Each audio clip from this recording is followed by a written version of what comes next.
What is up, rockers of the Rock Nation? This is your fellow rocker here, X-Rocker Man X.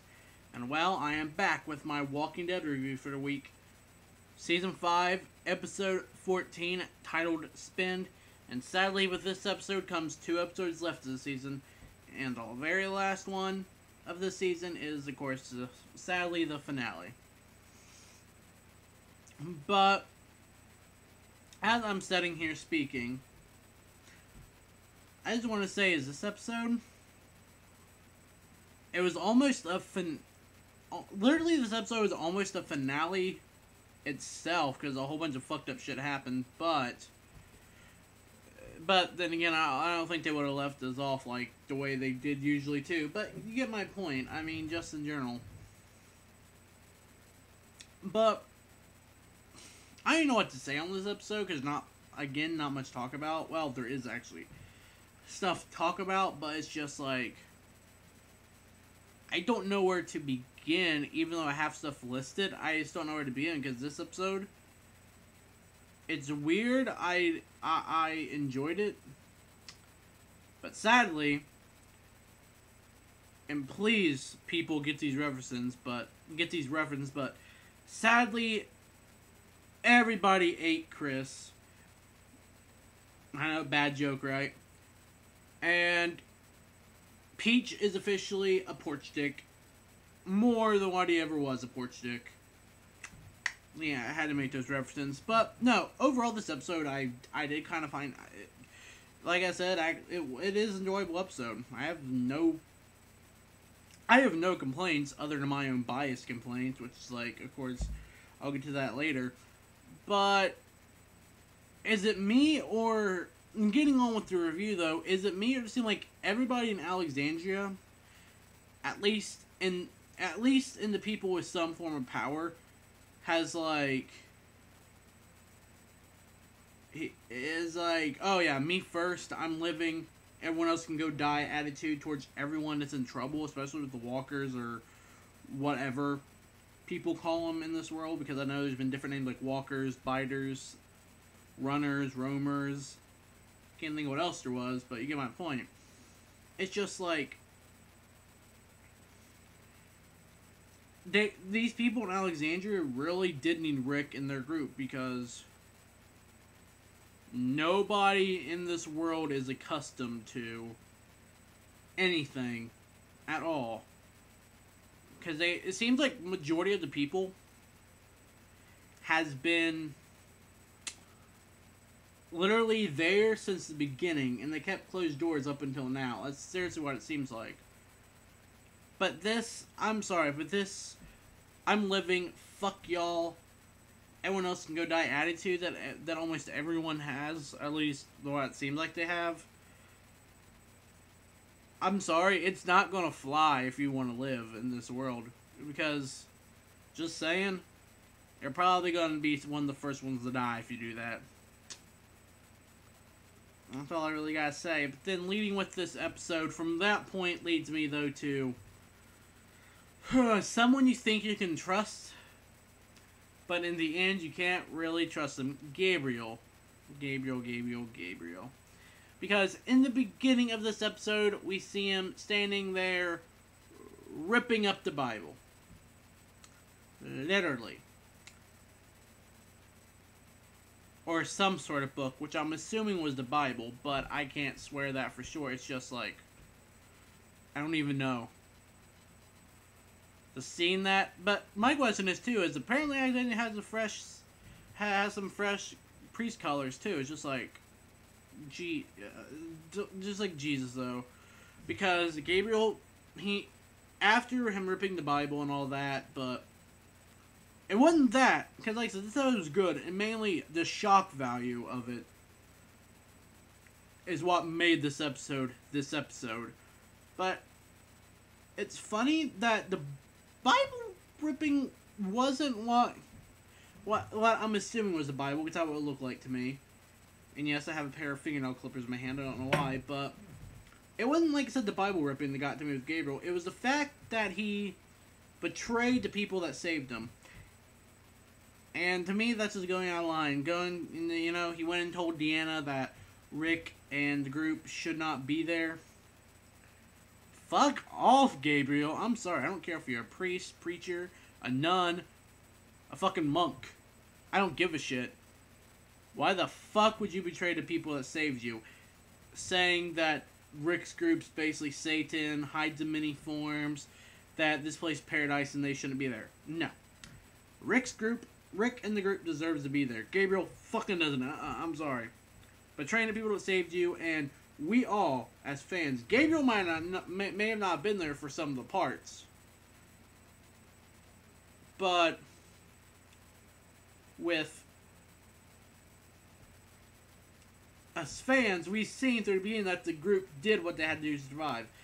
And most of the time, it wasn't them going after people, it was people coming at them. So initially, they did a good thing. They might have killed people, but they did what they had to do to survive. Simple as that. And then Maggie coming upstairs, upstairs listening, hearing that, and her basically literally probably pissed off, and you can see in her facial expression just like, nah. So, fuck Gabriel. Someone you think you can trust, and then he betrays him. Fuck off, Gabriel. That's all I gotta say. Oh, lordy, lordy, lord. But then, also, speaking of people, we have Abraham, and Abraham wasn't necessarily one of my favorite characters, but all in all, just because he's part of the group, I like him. Simple as that. He's a good guy. And that military soldier instincts, in this episode, that military soldier instincts kicked in more so than what it has in past episodes, because, again, the whole Alexander people, fuck y'all, you all can die, I'm living type attitude, and just like, and then he was actually smart and kicked in and saved a woman. And I'm sorry, anyone who has the balls to save anyone, and this leads to the next person I want to talk about too, is okay in my book. Especially if they're saving for a good reason and all that.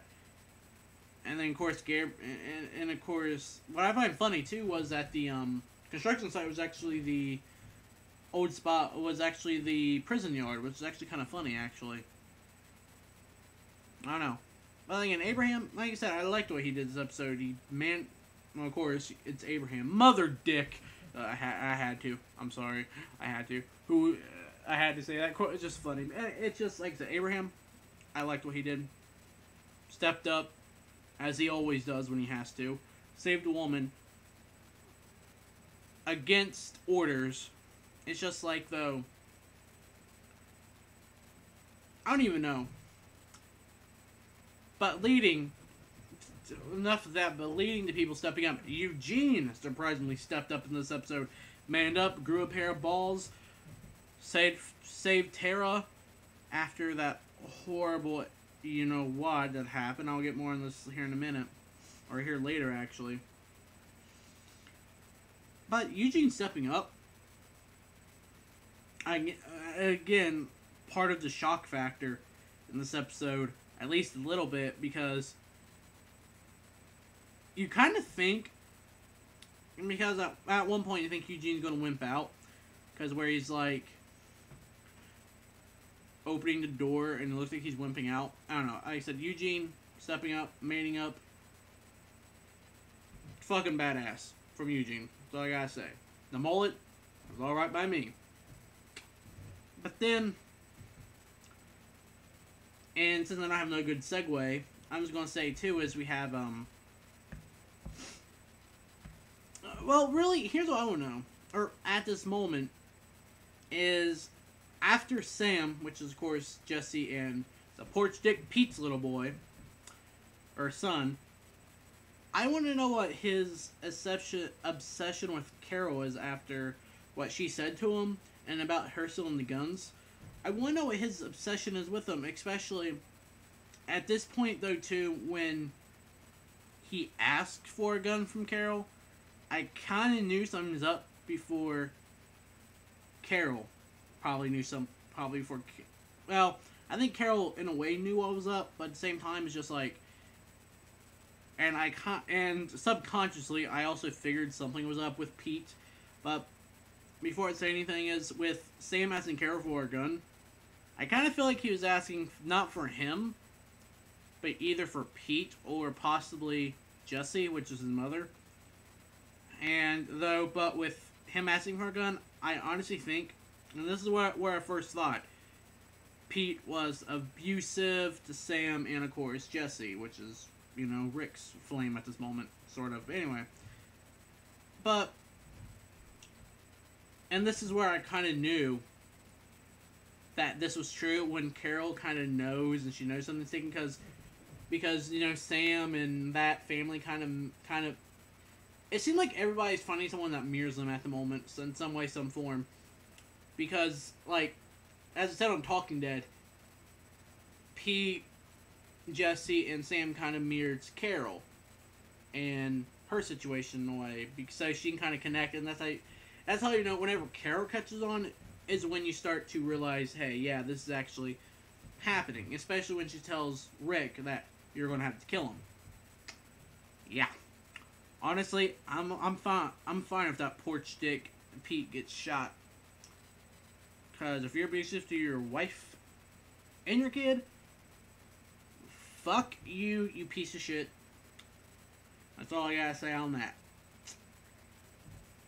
And then, speaking of course, Sam and Jesse and all that, I feel like that whole Al incident between Rick and Jesse kind of made them seem get a little bit closer.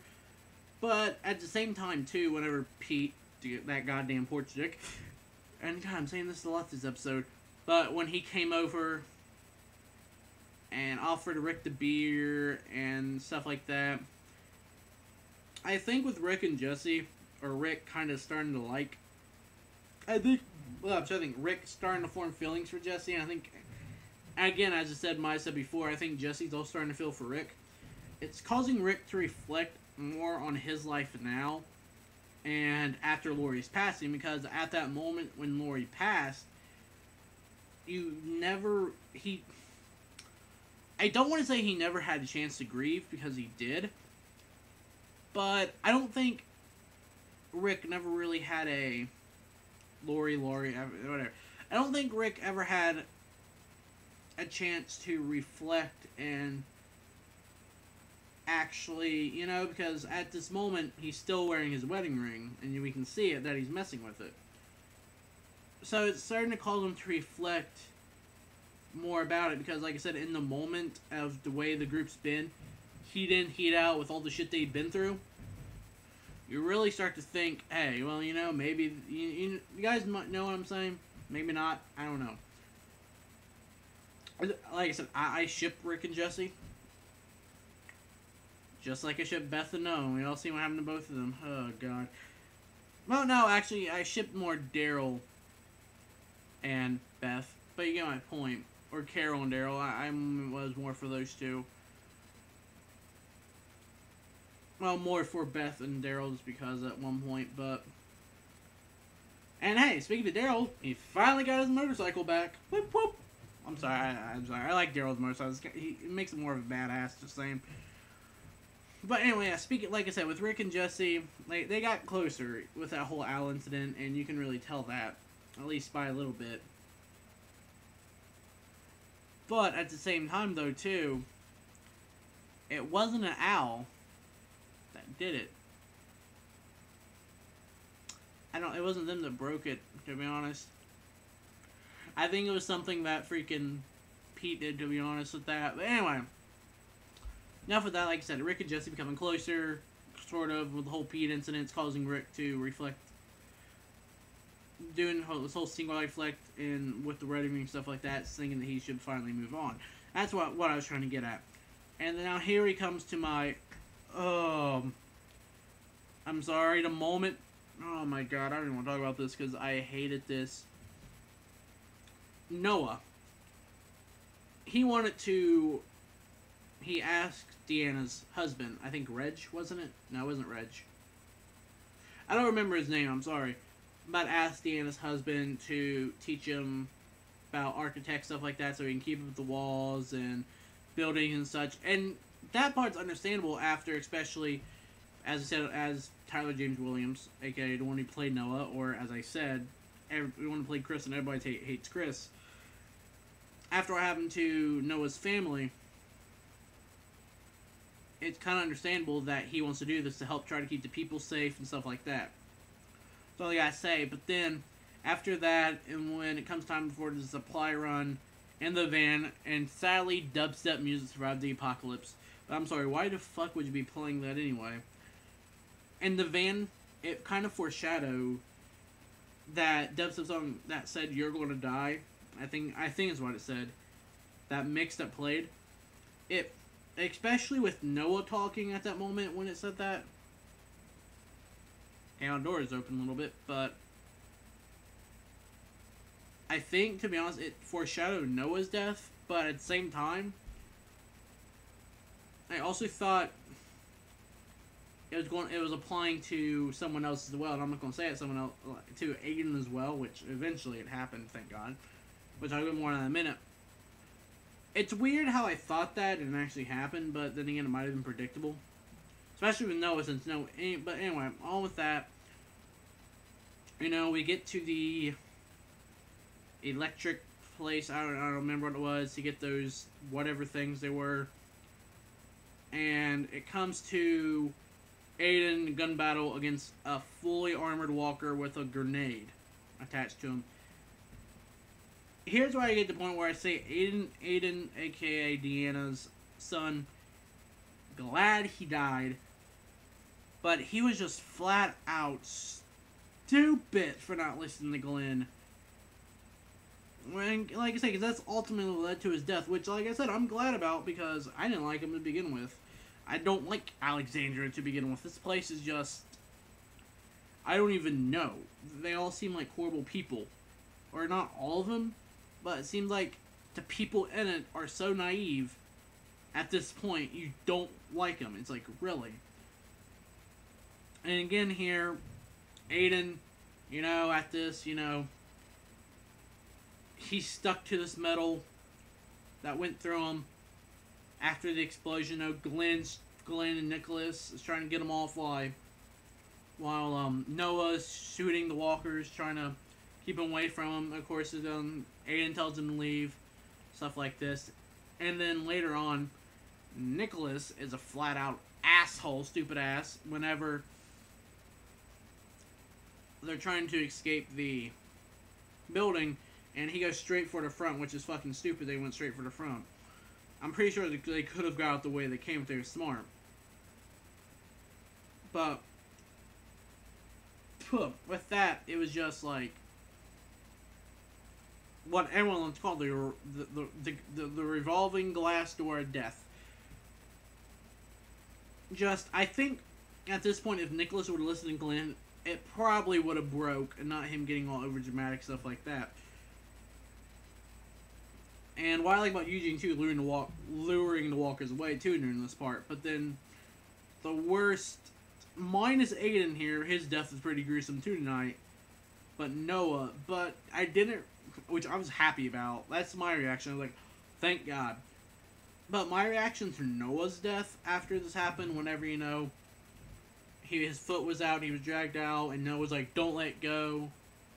And Glenn, ultimately, he couldn't do anything to save him.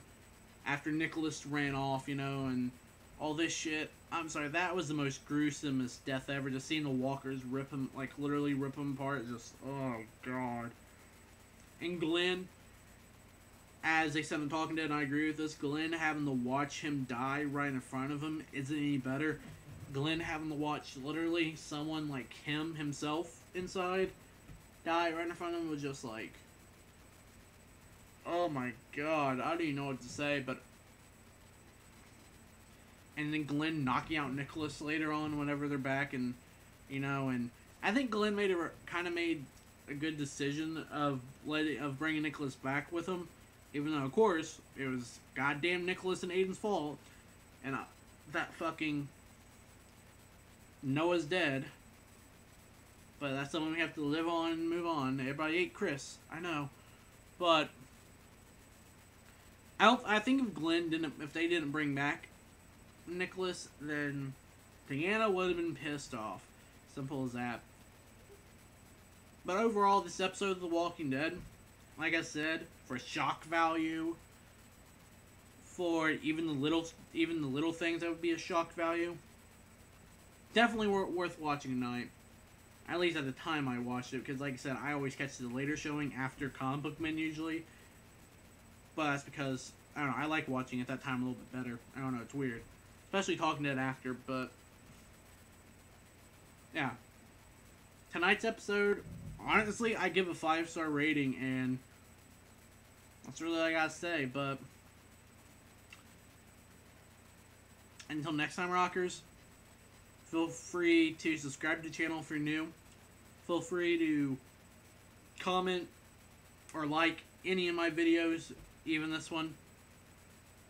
And also my Facebook, Twitter is down in the description if you want to follow it. If you want to like my Facebook page and follow my Twitter.